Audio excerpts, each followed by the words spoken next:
Dottor Guadagnini, lei come segretario di Veneto Stato si copre la faccia. Perché? Ci spieghi il perché?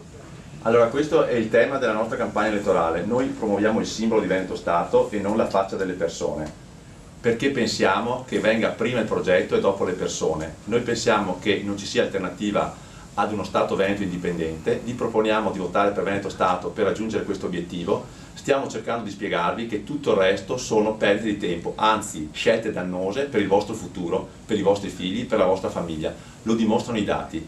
Ieri ho parlato con un mio ex allievo che ha 25 anni, mi ha detto che della sua classe non lavora nessuno. Fino a poco tempo fa venivano in classe letteralmente a rubarci i ragazzi per farli lavorare. Siamo ad un millimetro dal baratro.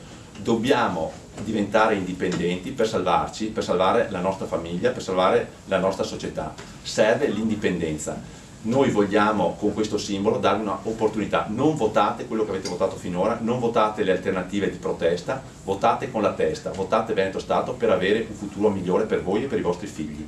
Dottor Guadagnini, ma nel caso voi raccoglieste i voti necessari per andare in Parlamento a Roma, qual è la vostra strategia? Allora, noi non andremo a occupare le poltrone del Parlamento romano perché sappiamo non solo che sono perdite di tempo, ma si tratta di andare ad assecondare e a servire un sistema che ci ha ridotti nelle condizioni di cui parlavo prima, cioè nelle condizioni di miseria, di povertà, di disoccupazione. Quindi il Parlamento romano non ci vedrà assolutamente partecipi, anzi noi diremo con i nostri eletti, anche agli altri, lasciate perdere, se volete fare gli interessi della vostra gente venite via da questo posto, diciamo pure infame, e tornate a lavorare sul territorio, venite in Veneto e lavorate per la vostra gente e non per gli altri. Dottor Guadagnini, ultimamente ci sono delle informazioni e delle notizie sulla stampa assolutamente strane. Come vi riconoscete voi rispetto a tutte quelle persone che intraprendono azioni violente per diciamo stabilire, per informare, per avere uno status di venetista? Allora guardi, se io fossi una persona contro l'indipendenza sarei contento che ci fossero persone di questo tipo, perché so che nuociono alla nostra causa.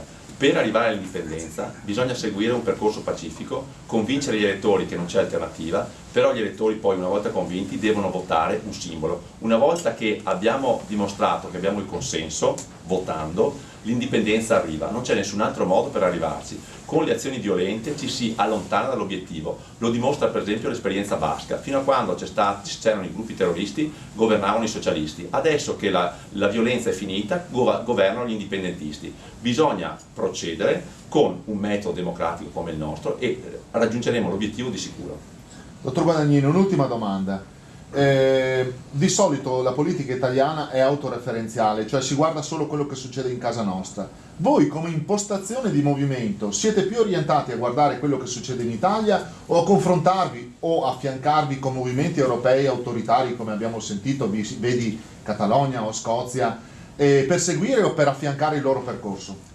Allora, guardare quello che succede in Italia ci dà una certa sensazione allo stomaco sgradevole, quindi naturalmente noi guardiamo all'estero. Noi abbiamo contatti con i catalani, con i baschi, con i fiamminghi, con gli scozzesi, con tutti i movimenti indipendentisti che porteranno libertà alla loro terra. Noi ci troveremo la settimana prossima a Barcellona, lanceremo una raccolta firme, raccoglieremo 1 milione di firme che porteremo in Parlamento europeo per farci dare una marcia precisa, delle tappe precise, un percorso preciso per arrivare all'indipendenza. Quando 1 milione di cittadini lo chiederanno, ce lo dovranno dare e così avremo anche la garanzia del Parlamento europeo del percorso che ci condurrà all'indipendenza. Voglio concludere con una battuta e un invito forse. Ma lei alla mattina quando si alza pensa che sarà stato? Io sarò stato di sicuro, noi diventeremo Stato. Sarò stato anche un po' credulone, un po' stupidotto a credere a quello che mi hanno raccontato finora, ma io diventerò Stato, sarò Stato di sicuro e da allora in poi vivrò molto meglio. Quindi possiamo concludere con Yes Podemo? Yes Podemo. Yes Podemo!